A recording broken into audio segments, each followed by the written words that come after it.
Hey folks, in this video I'm going to show you an awesome free plugin that I just found and an exercise that I guarantee will make you a better mixer. But first, what is it that makes someone a good mixer? Is it knowing a bunch of cool tricks, or is it actually having the ear to make the right decisions? YouTube is full of tutorials on tricks like how to sidechain an EQ or how to use a clipper for extra loudness, and little hacks like that are great. I've got quite a few up on this channel and they're easy to learn as well, but what's harder and way more important is training your ear so that when you make a move, you know it's making your mix better. So I'm going to show you a simple exercise that you can do with a free plugin from Audio Thing that I honestly think is the best learning tool I've ever seen. If you actually do this, you will become a better mixer.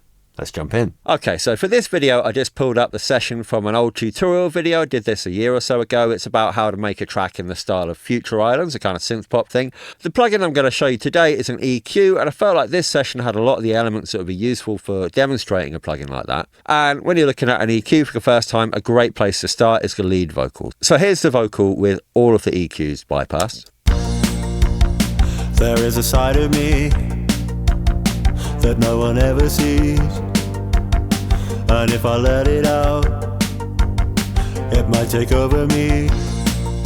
I recorded this vocal here in this room on a Neumann U87 through a Neve 1073 preamp, so it's a really nice recording chain and it doesn't need loads of work. But what I'm going to show you before we look at this Blindfold EQ, which is the plugin I want to show you, is just what I did with my three kind of most commonly used premium EQs. So to start with, I used FabFilter Pro Q3, and you can see here I'm just rolling off the very lows, like the sub information, which we just don't want from a vocal, and then I'm scooping out some of the mud here. And the reason I'm doing that here, you'll notice it's before the compression chain. I've got three compressors on this vocal, before the compression chain, and that just means that I'm not kind of working those compressors on frequencies that I'm then immediately going to scoop out afterwards. Following that, I've got a Marg EQ4, where you can see I'm putting a little bit of 160 Hertz body in, 1 dB at 650 in the mid-range, 1.5 dB on the high shelf, and then in the air band, which I set to 20k, just a couple of dBs there. Then I've got this Pultec from UAD, and I'm putting a low boost in at 100 Hertz just to put even more body in.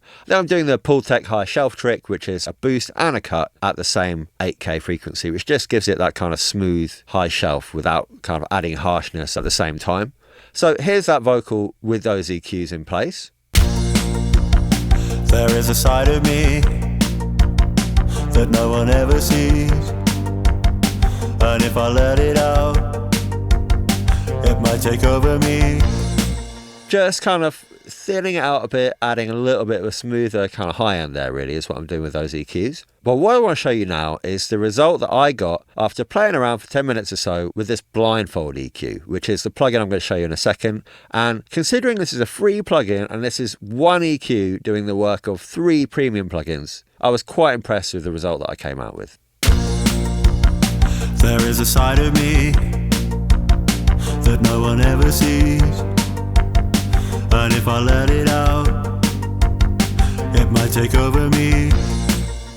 So I would say that is a comparable, if not slightly more natural sound, just from one EQ. I think perhaps the very high end isn't as smooth, but it is pretty impressive. So let's take a look at what this plugin actually looks like. And here we are. So nothing particularly crazy going on here. We can see you've got your high and a low shelf there with just a frequency and a gain control.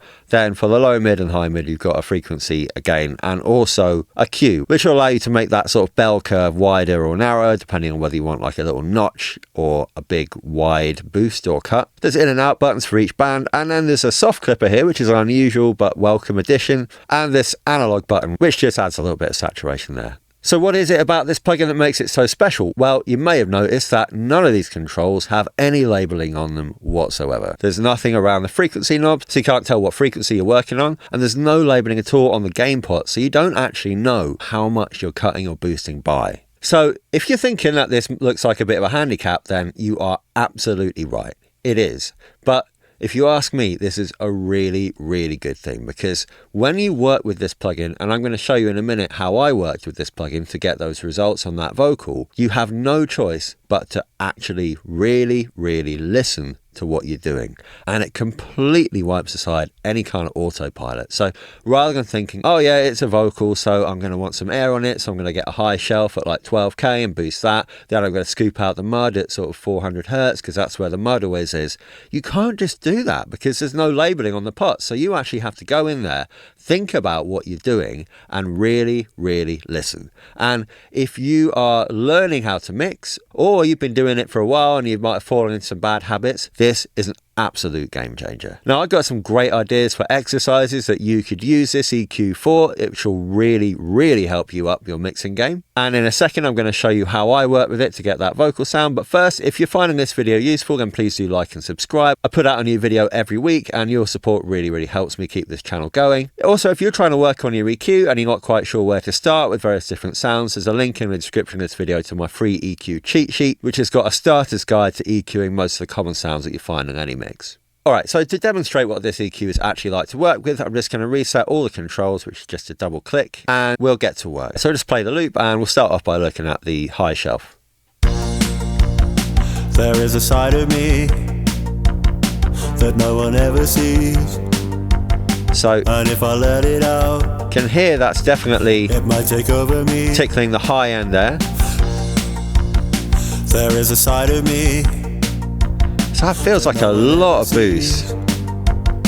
And if I let it out, turn it off. It might take over me. There is a side of me that no one ever sees. And if I let it out, so now I might look to sort of scoop a little bit of the mud out.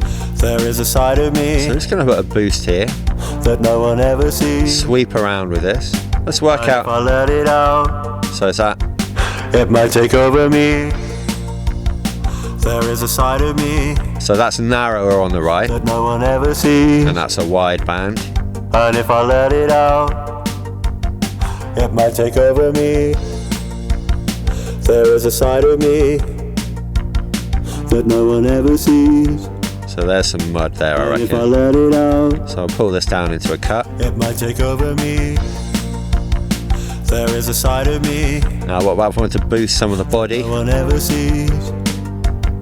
And if I let it out, it might take over me. There is a side of me that no one ever sees. And if I let it out, it might take over me. There is a side of me. So that's the entire plug-in bypass. That no one ever sees. And if I let it out, it might take over me. There is a side of me. So I might like to put a little bit of kind of mid-range bump in this. And if I let it out, it might take over me. There is a side of me that no one ever sees. And if I let it out, it might take over me. There is a side of me that no one ever sees. And if I let it out, it might take over me. So I'd say that is sounding pretty good now. It's interesting how little I've actually had to dial these gains. My guess would be that those are actually quite large cuts and boosts, but there's no way to know. I'm sure, to be honest, someone's probably got this into Plugin Doctor, and if you Googled it, you could find out what the frequencies are and what these gain controls are, but that would completely defeat the point of this plugin, which is designed to make you listen. Now, just to compare this, I'll play that vocal again with these settings that I've just dialed in. There is a side of me that no one ever sees. I'll just pull this back slightly on the output there. And if I let it out, it might take over me.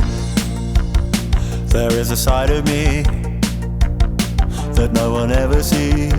So that's with my 3 plugins. It might take over me. There is a side of me. I really actually genuinely prefer the sound that I've got with this EQ. And if you ask me, this just proves that it's the ear, not the gear, because this is not a better plugin. Sure, it's probably got a little bit of saturation in there, but it's less flexible, less specialized, and less expensive. I mean, it's free than any one of those Pro Q3, Marg EQ4, or the Pultec. But it's making me actually listen to what I'm doing. And that is absolutely priceless. So my advice to you, if you actually want to get better at mixing, is first to get this free plugin. Just Google Blindfold EQ. It's from Audio Thing. Really nice to support those guys. They make really, really great plugins.